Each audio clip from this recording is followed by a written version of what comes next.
Hello दोस्तों, कैसे हैं आप लोग। स्वागत है आपका मेरी नई वीडियो में।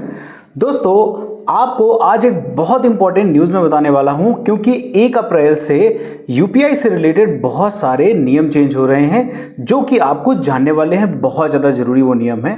1 अप्रैल से बहुत सारे मोबाइल नंबर्स पे यूपीआई नहीं चलेगा। 1 अप्रैल से बहुत सारे यूपीआई ट्रांजैक्शंस पे आपको चार्जेस देने पड़ सकते हैं। और 1 अप्रैल से बहुत सारे ऐसे आरबीआई ने नए नियम निकाल दिए हैं, एनपीसीआई ने ऐसे नियम निकाल दिए हैं जो कि आपको जानना बहुत ज़्यादा ज़रूरी है, वरना हो सकता है आप कहीं ना कुछ नुकसान उठा जाओ। सारी चेंजेस जो होने वाले वो सारी चेंजेस के बारे में आपको इस वीडियो में बताऊंगा, और पूरी वीडियो देखिए आप और जानिए इन चेंजेस के बारे में जो कि आपके बहुत काम के हैं। तो चलिए वीडियो फटाफट से स्टार्ट करते हैं और मैं आपको बता दूं कंप्लीट डिटेल 1 अप्रैल से होने वाले यूपीआई से रिलेटेड बहुत बड़े बड़े चेंजेस के बारे में।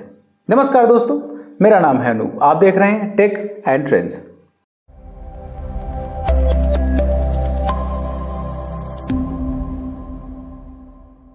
दोस्तों, 1 अप्रैल से एनपीसीआई ने बहुत सारे नियम बदले हैं, बहुत सारे नए नियम लागू किए हैं जो कि बहुत ज़्यादा जरूरी हैं यूपीआई से रिलेटेड हमें जानना।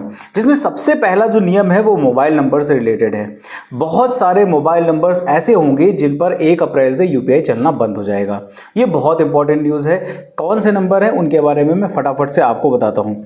जो एनपीसीआई ने है उसने यूपीआई ट्रांजैक्शन से रिलेटेड जितने भी कंपनीज हैं और जितनी भी बैंकें हैं उन दोनों लोगों से ये बात बोल दी है कि आप फिल्टर करिए उन सारे मोबाइल नंबर्स को जो कि किसी बैंक में जुड़े हुए हैं, यानी बैंक में अगर जुड़े हुए तो उस पर यूपीआई भी चल रहा होगा, और वो नंबर्स या तो किसी दूसरे को बांट दिए गए हैं या फिर वो नंबर्स जो है बंद हो चुके हैं। क्योंकि ज़्यादातर होता क्या है कि हम लोग 2 नंबर यूज़ करते हैं, नॉर्मली हर एक आदमी 2 नंबर तो यूज़ ही करता है। अब उसमें कोई एक नंबर उनका बैंक में पड़ा हुआ है, उस बैंक से उन्होंने यूपीआई बना लिया, उस बैंक में उनका ट्रांजैक्शन हो रहा है और वो मोबाइल नंबर वहीं पड़ा हुआ है। लेकिन अब वो मोबाइल को हम रिचार्ज नहीं करा पा रहे हैं, मोबाइल रिचार्ज नहीं कराया, मोबाइल ऐसे ही बंद हो गया, तो वो नंबर बंद हो गया प्रॉपर तरीके से। अब वो किसी और को अलॉट हो चुका है।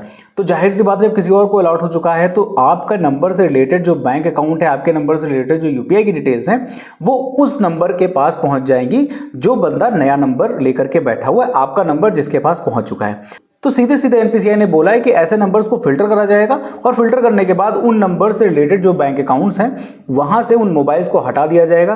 तो जब वो मोबाइल्स को हटा दिया जाएगा तो उन नंबर से रिलेटेड जितने भी यूपीआई अकाउंट हैं वो सारे के सारे यूपीआई अकाउंट ऑटोमेटिकली डीएक्टिवेट हो जाएंगे, उन नंबर्स पे यूपीआई अकाउंट नहीं चलेगा। तो उसके लिए आपको अपने बैंक में जाकर के केवाईसी करानी पड़ेगी फिर से, और मोबाइल नंबर अपना चेंज कराना पड़ेगा। उसके बाद से आप अपने बैंक अकाउंट का यूपीआई चला सकते हो। और उसी के साथ एनपीसीआई ने यह भी बोला है सारी बैंकों को कि हर हफ्ते ये डेटा फिल्टर किया जाएगा, हर हफ्ते डेटा अपडेट किया जाएगा और हर हफ्ते जितने भी ये मोबाइल नंबर ऐसे होंगे उन सबको हटाया जाएगा। तो फिर ये भी एक बहुत बढ़िया इनिशिएटिव है। एक हिसाब से देखा जाए तो ये हमारे लिए बहुत फायदेमंद रहेगा, क्योंकि ज़्यादातर फ्रॉड इसी तरीके से हो जाता है। अगर हमारा यूपीआई चल रहा है हमारे मोबाइल नंबर से और मोबाइल नंबर हमारा किसी और के पास पहुंच गया, इसका मतलब वो हमारा बैंक अकाउंट, हमारा यूपीआई आराम से चला सकता है और लोगों के संग फ्रॉड भी हो जाता है, लोगों के संग गड़बड़ हो जाती है। तो इसलिए ये भी एक बहुत बढ़िया नियम निकाला गया है एनपीसीआई की तरफ से, जो हमारे लिए बहुत फायदेमंद है। अगला नियम जो है वो स्पेशली बिजनेसमैन लोगों के लिए, व्यापारियों के लिए, जो छोटे व्यापारी होते हैं उनके लिए बहुत ही बढ़िया नियम निकाला गया है।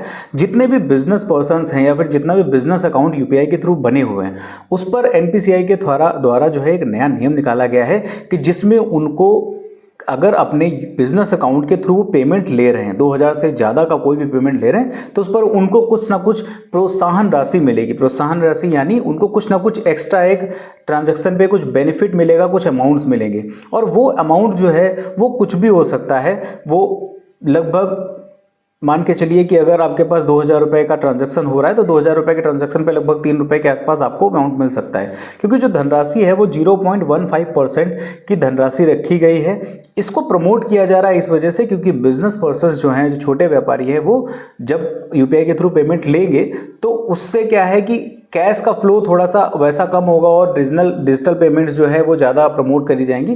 तो इसको प्रमोशन देने के लिए और खासकर बिजनेस पर्सन्स को बिजनेस अकाउंट में पेमेंट लेने के लिए, प्रमोट करने के लिए इस चीज़ को निकाला गया कि जितना भी ट्रांजैक्शन आप 2000 रुपये के ऊपर करोगे अपने बिजनेस अकाउंट में, मतलब रिसीव करोगे, तो आपको 0.15% एक्स्ट्रा आपको कैशबैक के रूप में मिलेगा, प्रोत्साहन राशि के रूप में मिलेगा।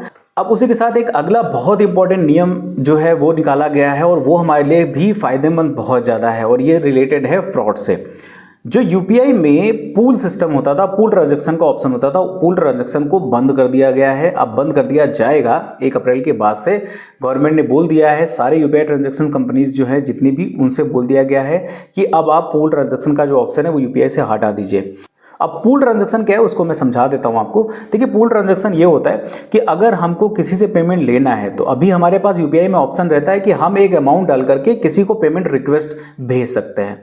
वो पेमेंट रिक्वेस्ट हम जब भेजते हैं तो वो क्यूआर के कोड के थ्रू चली जाती है, या फिर हम लिंक किसी के साथ शेयर कर देते हैं और उस लिंक पर क्लिक करके वो पेमेंट हमें भेज देते हैं। तो ये एक सिंपल सा सिस्टम था जिसके थ्रू यूपीआई में पेमेंट रिसीव करने के लिए जो रिसीवर की तरफ से एक ऑप्शन था कि हम जितना अमाउंट डालेंगे उतना ही हमें भेजा जाएगा। ये नहीं होगा कि अपनी तरफ से आदमी ने पैसे भेज दिए, ये एक ऑप्शन निकाला गया था। तो ये जो ऑप्शन था ये सहूलियत में निकाला गया था हम ही लोगों के, लेकिन इस ऑप्शन का गलत फायदा उठा रहे हैं फ्रॉड्स, इसलिए इस सिस्टम को यूपीआई के थ्रू बंद किया जाएगा। अब यूपीआई से ये वाला सिस्टम बंद हो जाएगा, पूल सिस्टम बंद हो जाएगा, ताकि फ्रॉड्स होने से बचें और लोग जो फ्रॉड कर रहे हैं लिंक जनरेट करके इस तरीके से, वो अब ना हो सके। तो उम्मीद यह है कि 1 अप्रैल के बाद से ये चीज़ें शुरू हो जाएंगी, लेकिन 1 अप्रैल के बाद से इस पर काम शुरू हो जाएगा और हो सकता है ये जो पूल सिस्टम का जो ऑप्शन है ये 1 मई के बाद से बिल्कुल पूरी तरीके से यूपीआई से हट जाए। अब उसी के साथ में एक और नियम यूपीआई के थ्रू निकाला गया है जो कि शायद हमारे लिए थोड़ा सा नुकसानदेह हो सकता है। अभी तक तो सारे फायदे के थे, अब नुकसान का एक सौदा हमारे लिए है।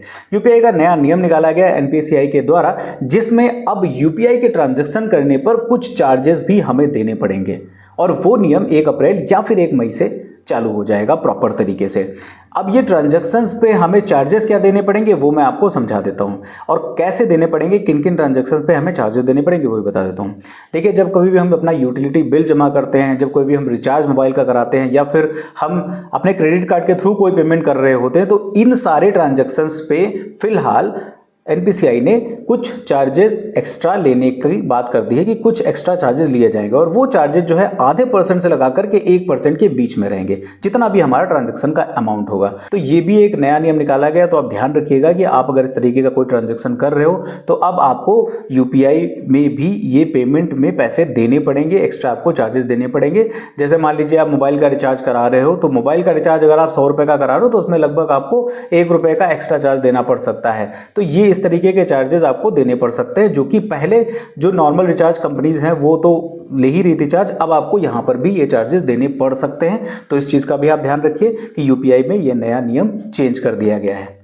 तो फिलहाल ये थे कुछ ऐसे नियम जो कि यूपीआई से रिलेटेड थे और चेंज किए गए हैं, जो कि 1 अप्रैल से लगा करके और 1 मई के बीच में लागू कर दिए जाएंगे। तो आप लोग इन नियम को बहुत ध्यान से देख लीजिए और समझ लीजिए कि किस किस तरीके से आपका नुकसान हो सकता है और किस किस तरीके से आपका फायदा हो सकता है। अब आप बताइए, जो नियम बनाए गए हैं, नए जो नियम लागू किए गए हैं, ये फायदेमंद है लोगों के लिए ज़्यादा या फिर नुकसानदेह? आपको कैसे लग रहे हैं नियम, आप मुझे कमेंट करके जरूर बताइएगा। और अगर आपको वीडियो पसंद आई है, आपको मेरी दी हुई जानकारी अच्छी लगी, तो प्लीज़ मेरी वीडियो को लाइक कर दीजिए, अपने दोस्तों तक भी शेयर कर दीजिए। और अगर आप मेरे चैनल पर नए हो तो प्लीज़ मेरे चैनल को सब्सक्राइब जरूर कर लीजिए, क्योंकि इसी तरीके की अच्छी अच्छी वीडियोस मैं आपके लिए लेके आता रहता हूँ और आगे भी लाता रहूँगा। फिलहाल के लिए इस वीडियो में इतना ही, मिलते किसी दूसरी वीडियो में किसी अच्छे से टेक और ट्रेंडिंग टॉपिक के साथ। तब तक के लिए नमस्कार।